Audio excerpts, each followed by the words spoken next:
자, 이 문제는요, 오른쪽 그림이 뭐라고 되어 있느냐? A와 B라는 두 도시 주민들의 소득에 대한 상대도수를 그래프로 나타낸 것이다. 그렇게 얘기를 해요.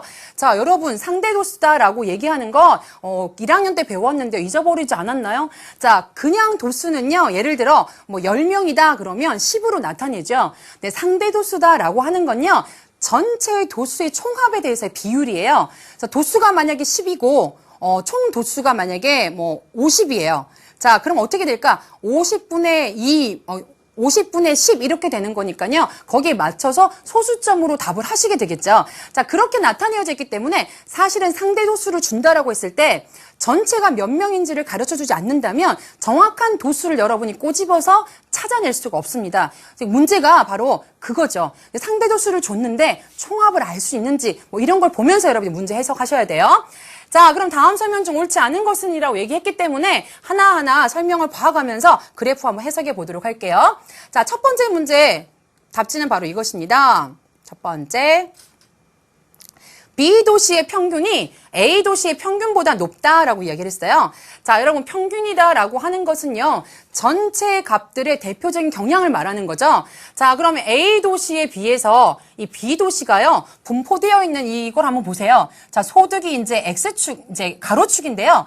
A도시는 여기서부터 여기까지만 분포가 되어 있잖아요. 자, 그럼 평균이 뭐 이 정도 요 가운데 있을 거예요. 그쵸? 자, B 같은 경우는요. 소득이 이렇게 되어 있는데 종 모양으로 되어 있죠. 그럼 가운데 있는 요것이 평균이 될 거란 말이에요. 그쵸? 이 평균보다는 이 평균이 어떻습니까? 더 높지요. 그래서 B도시의 평균이 더 높다라고 얘기하는 건 어떻습니까? 맞습니다. 그래서 옳기 때문에 답으로 고를 수는 없고요. 자, 두 번째 한번 볼까요?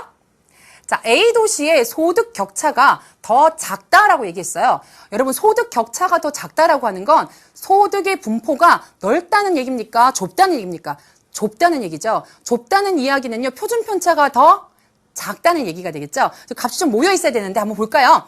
A도시는요, 요 정도 폭으로 모여 있고요. B도시는요, 좀 넓게 퍼져 있죠. 자, 요 구간에 비해서 이 구간이 훨씬 넓습니다. 따라서 A도시의 소득 격차가 더 작다라고 하는 이야기는 맞습니다. 그래서 답으로 고를 수가 없네요. 자, 3번 가보겠습니다.